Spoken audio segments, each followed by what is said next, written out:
Right, another day again falls upon us. A very lovely Wednesday, being 11th of September at 2024.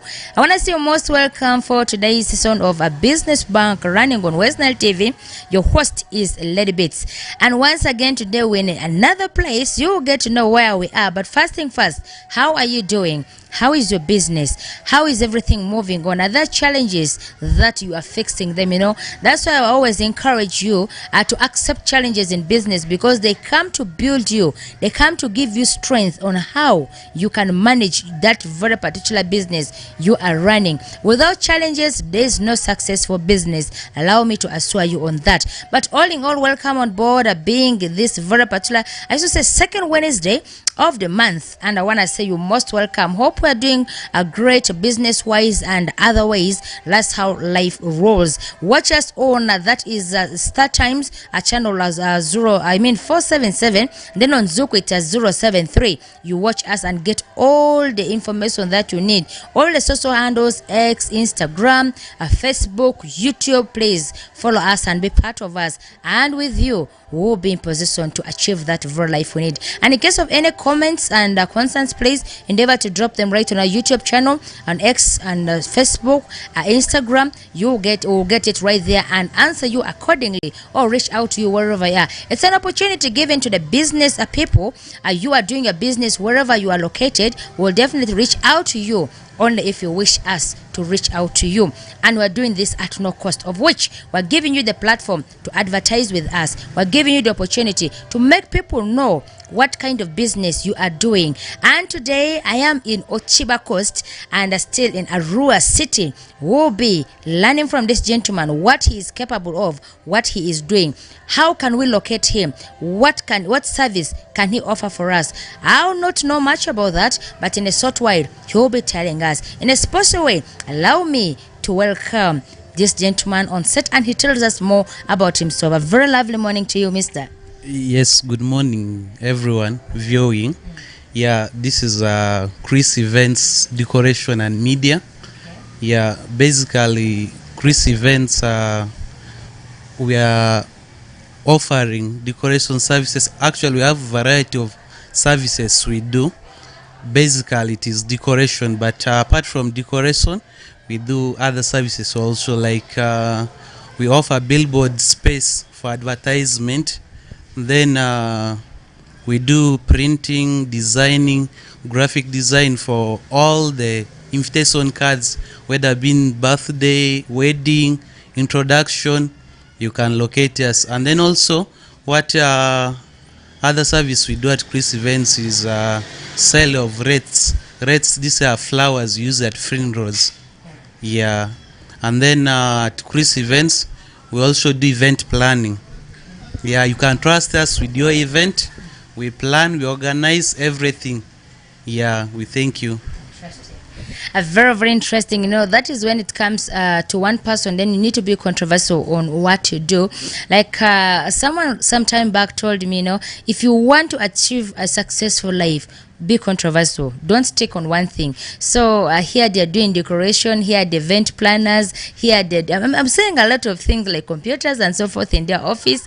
And Chris will still tell us more about this very particular event. So please, just a brief and a quick one at the background, or a very brief history about your business. When this business started, and how long have you been in it, and what exactly did you start it with? Because there's no way you'll wake up and start something so huge. Last week I had a client, that is of course Abe Waiki Leaders. He did say he started at the balcony. You get the point. So that's why I'm trying to bring this to your notice. Tell us more history about your business. Yeah, well, Chris Events started way back in 2016. Yeah, before that I was working with other companies, decoration companies in Arua. I started decoration in 2014, so I was under a number of companies before, but Chris Events I started in 2016. So the story how I started Chris Events came. I started Chris Events with just an idea, without capital. Yeah, that time I was working with a certain company of which I will not disclose the name right now. So it all started whereby I cannot say that I was exploited, but I faced some challenges with my former company. It was related to payments. Basically, we were being underpaid. So I asked myself one time, I now have the idea, why don't I do something of my own? But my challenge was, where will I get the capital? Yeah. So from there, I said, let me give it a try. So from there, I just started with an idea. The photos I took when I was still working with them, I kept on posting them on social media, Facebook. So those photos went viral. So people started picking interest. Who is this person? Who is this person? So my first gig they gave me was baby shower. Yeah, the baby shower was I think for 60,000. Yeah. So that time I had no single material, but I had the concept, the knowledge. So what I did was I hired materials for 50,000. So my first gig, the only profit I made was actual 5, because 5 I used for transport. So my first profit was 5,000. Then from there, I was extremely happy because I had my first gig. So from there, I kept on posting. Every day I could post like 3 to 4 photos of decos. Yeah, I will put my name, Chris Events, the brand there, though it was not existing in real sense. Then from there, my second gig came when some friends were doing their introduction, and they approached almost all the top decorators in Arua here, and their prices were overwhelming. So one friend remembered that there's someone called Chris Events. So they gave me a call. They invited me for the meeting. So that time they said they had little money. I said, how much? They told me 450. I was like, this is good money. So for me, it was a big opportunity. So what I did is I also hired things worth 380. Yeah. So that deco, it was in Maracha district. I gave it my all. Yeah.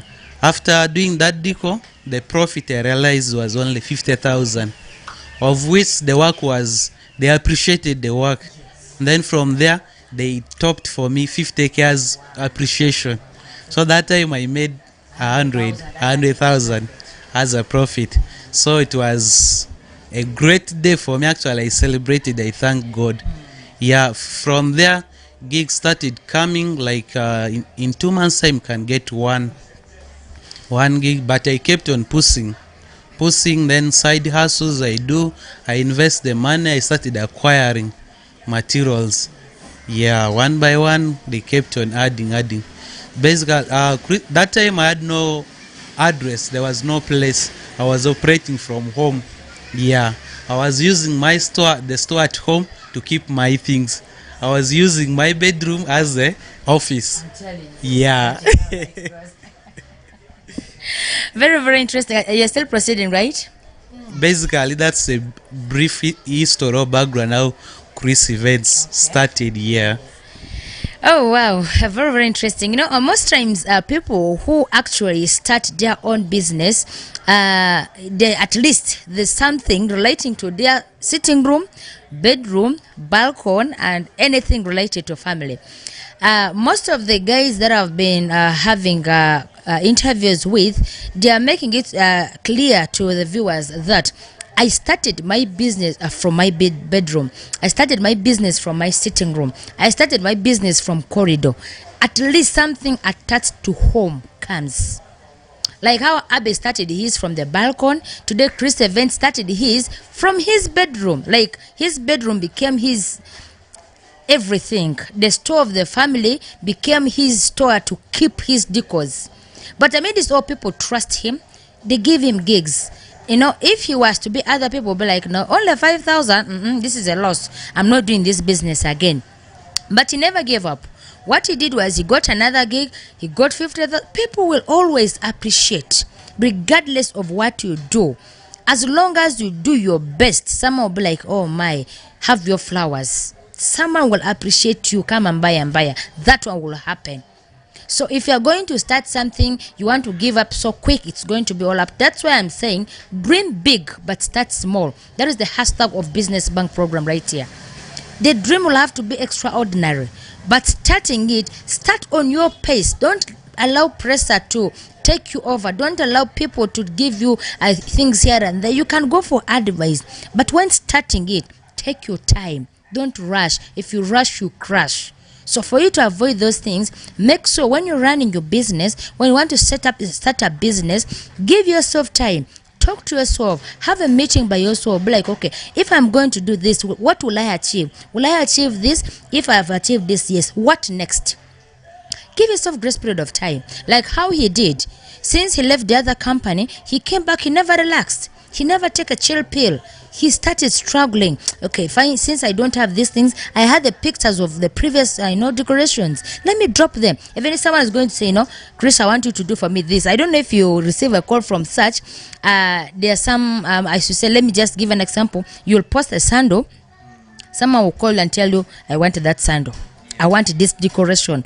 But you are resting as steward. You don't have that decoration. You're going to start convincing this person. The first thing first, you'll have to accept to do that decoration.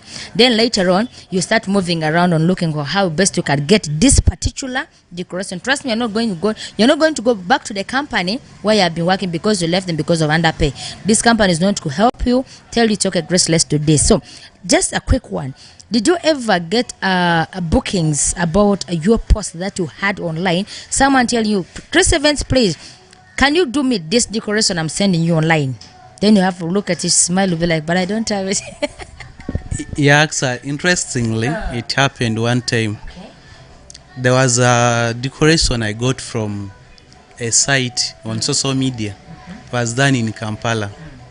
So I posted, and it was really beautiful one. So someone made an order for that particular one. Yeah. So I was like, should I take this order? Should I leave it? Or I ran away. And then, that time, I saw the pic. I even failed to put a price for it because I didn't know. Yeah, I could not put a price. Then the materials, where to get them from, it was hard. So that time what I did was I first consulted from my friend. Good enough, that time I had some friends who do deco in Kampala. I connected with them. So they advised me, you charge this amount. So I made sure that I charged, the amount I charged was a little bit higher. One, in my head, I wanted to scare this client so that he may not take this order, and I give him an alternative for that one. So, yeah. So wise. Yeah. So I gave a higher price for that deco. Interestingly, this client also appreciated the price. I was like, what am I going to do? Are you going to get these things wrong? Yeah. So, what I did was, I called my friend in Kampala. I sent him the photos. Good enough, that time he was also traveling to Arua. Yeah, so he had to bring the materials. That time I did the work with him. Yeah, basically I was relying on him. So and the deco went well. Yeah, I got the credits, and it even boosted the brand a little bit. Yeah. Yeah, that one alone zeroes down on what kind of services you offer. You are not going to name your price more than what you can't offer. You'll have to stick to your price and stick to your brand. If your brand is going to be 500,000, resting assured you are getting this money from this decoration, you'll have to do that. Someone will send you a decoration worth millions of money, and then you don't have the materials. You'll even try so much to make connections, but still things will not work out. That alone is going to kill your brand. Now let's look at a scenario. Someone gives you that, the price you named was so high, because you know you will not get these things, you don't have them. But there's an alternative. You know, normally people do what they do is they drop the first one, be like, okay, this is this price. Alternatively, I have this. Because that is going to be what you are going to afford. But most interestingly, you worked on it so well, it went on so vividly, and the person also appreciated. Away from that, now we're looking at an order placed to you without you having the materials. So basically, do you mind telling us the most expensive gig you had as standing independent as Chris Events since you started this? Where was that? How much was it? And how you felt about it? Yeah, so far, the biggest gig I've ever got is for 10 million. Yeah, 10 million was an introduction for some of my Sudanese clients. Yeah, it was at Coco Palm. Yeah, that time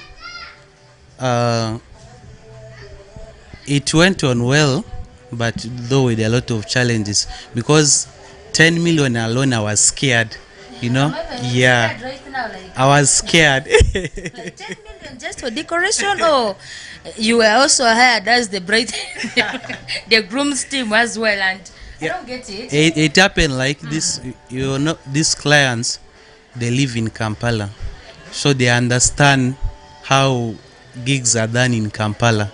So they came with the Kampala mentality, and they came with their specific decor, the design. They brought it. Yeah, they brought it. Yeah. So they brought it, and even they gave me a clue. Yeah, on how they want on how they want the thing to be. So I started charging them, and then it totaled up to 10 million. So in my head, when I was negotiating with them, when the total came to 10 million, I was like, if I give them this quotation of 10 million, will they really come back? What are they going to say? So I had a lot of doubts in my head. But when I came up with the quotation 10 million, and they appreciated, and they trusted me. So from there, they deposited. I called my friends in Kampala. They sent for me materials direct from Kampala. So the work went well, and they appreciated. Yeah. I'm still in a shock, you know, 10 million for decoration. I'm still in a shock, because that is quite amazing. Now that alone will actually take you back. When you get back to your bedroom, you sit to be like, okay, but Chris, where did I start? Event of 60,000 was my first project, of which I got interest of 5,000. Afterward, the second event I had was 450. I got interest of 50 plus an appreciation of 50. That's 100. From there, jumping into 10 million. I think if I were you, I would use that 10,000 to buy myself a very big, nice Prado. Then I'll be driving with the elbow out, just be feeling myself, because it's been my sweat that took me through this. But I'm glad. I guess you use the money to purchase some of the items, some of the decorations. I don't know what you use the money for. That's it, my own opinion. But you're going to as well tell us how you use that money, because the next question is coming in relation to your equipment, so your items or your materials that you're having right in your office. So first thing first, I don't know if you mind telling us how you use your 10 million, what you used it for, but that alone will be personal. Take us through on how much it took you to acquire all your activity, I mean your materials, or being the computers or other things that you are using. Basically, how long did it take you to get settled in this work as Chris Events? How long did it take you? I'm much aware that this is a work that started in 2016.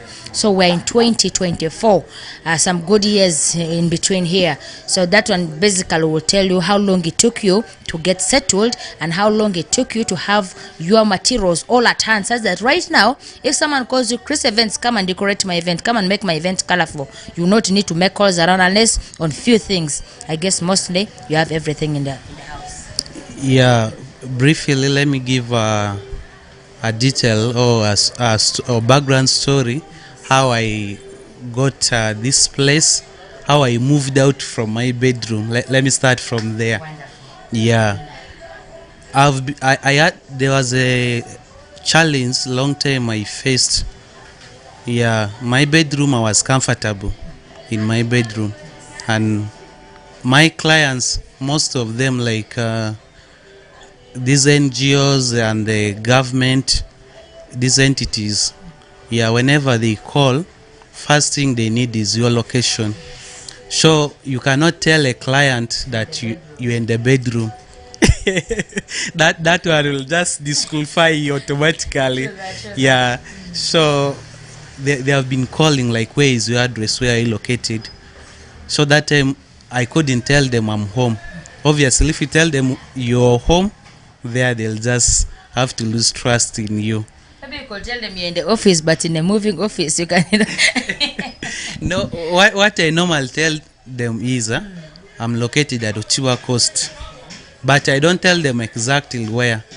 But I'll tell them I prefer to meet you at your office to come over. That was so Yeah, great of you. yeah. So that's how I've been managing. But to reach some extent, I couldn't like manage.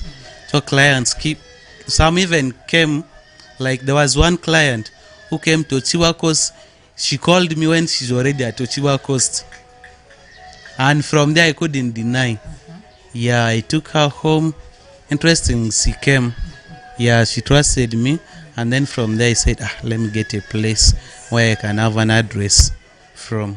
And then in my head, my challenge was, how am I going to pay the rent, afford the rent? The gigs were not always, they just come once in a while. So I said, what am I going to do? So what I did was to get the first rent. What I did was I had some hoofers in the bedroom, TVs there. So one time in the morning I just woke up, I reasoned, I'm having TVs, hoofers here, what am I using them for? Why don't I turn them to income to pay the rent? So one morning I got my TVs, I sold all of them. Yeah. So that time I raised 500 from them. That's when I paid my first rent. So I got this room, I cleared for 3 months, I started. When I started, I didn't even have furniture here yet. What I had was my stool, wooden stool. Yeah.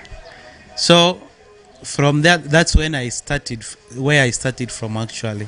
With one stool, there was no computer, no nothing. And I brought my materials. The materials could not even fill a quarter of the room. They were so small. But no signposts, no nothing. That's where I started from. And from there I kept on adding.